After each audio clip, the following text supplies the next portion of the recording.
Welcome, Seminole fans, inside to here at Raymond James Stadium alongside Brandon Miller. I'm Scott Kotick, and Brandon, what an atmosphere outside the stadium. It might seem like there are more Florida State fans here than USF fans. I think that's what we expected. I think so, and you know we're filming this video now right before we start rolling the cameras. We hear the Chiefs out there playing the war chant. You know, this is USF Stadium, but it might feel like a home game today for the Noles. I mean, there's so many FSU fans out in Tampa. Traffic was crazy getting here today. Everybody's excited. I mean, I think a lot of people use this as a home game that they can get to for the Noles if you're an FSU fan in the Tampa area. This is one of the rare opportunities that fans in the Tampa area get to see Florida State play, but in their way stands a USF team that people might look at on paper and say, well, they've had some mistakes, they've had some losses, but this is still an athletic team. This is still a team Florida State cannot come out lackadaisical. They have to get on the gas from the first snap. They do. This is a team with a bunch of athletes. I mean, again, you're recruiting the best state for high school talent for football in the country, and you have a lot of these Florida natives. A lot of guys play with each other. You know, FSU guys, UF guys, Miami guys. I mean, they all come from the same places, so they got talent, they got skills, they got great football instincts.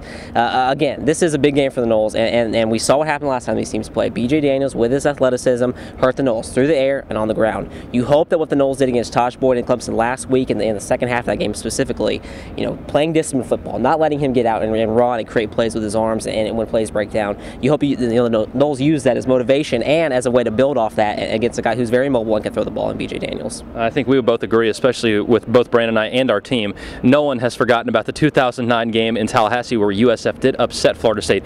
What are the things Florida State needs to do to come out on fire? Because I think the big thing we would look at and say, well, you kind of stop Daniels, you're all right.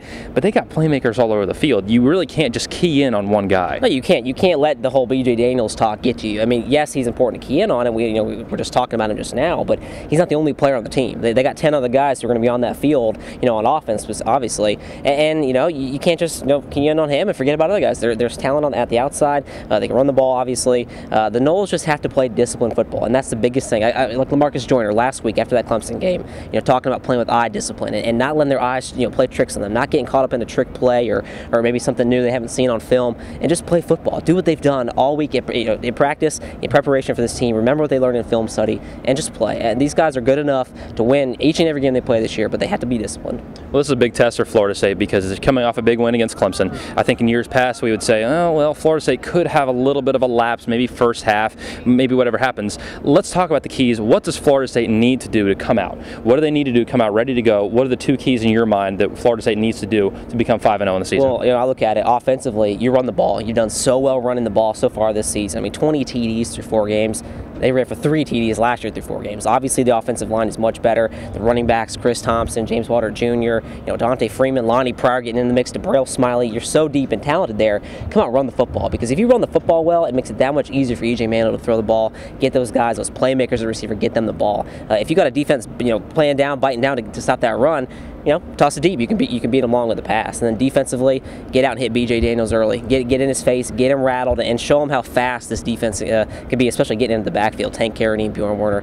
Those are the biggest keys. But again, as we hear the cannons go off, maybe we'll hear Gene Deckerhoff say that a few times today too. For the Noles, not the home team. The big thing in my mind, Brandon, I think defensively, Florida State has to make B.J. Daniels beat them. Because I think you look at it, if you make him throw the deep ball, that guy's is prone to throw a lot of interceptions. He's prone to turn the ball over. Offensively, I think you're right. We've come out and established a run, and most importantly, what we haven't seen Florida State do yet, we haven't turned the ball over. That's been a big thing. Well, this is the first road game. If Florida State can overcome those two things, we will certainly walk out of here with a win. Yeah, they should. And again, it all comes down to discipline. It all comes down to doing what you've practiced and prepared for. We see it every day. We go to practice. We watch the intensity of practice. We watch how focused these guys are. And Jimbo Fisher's always happy after practices. He's happy with the effort. He's happy with the execution. He's happy with just the mindset and the mentality of these guys. It should not change on Saturday. Make sure you stay with us here at Seminoles.com. Great coverage coming up throughout the game. If you want any information on today's game, you need to visit Gameday Central at Seminoles.com/Gameday. Brandon and I will have all the updates from you in the press box. Our own Jonathan Shalacy will be on the field shooting highlights for postgame.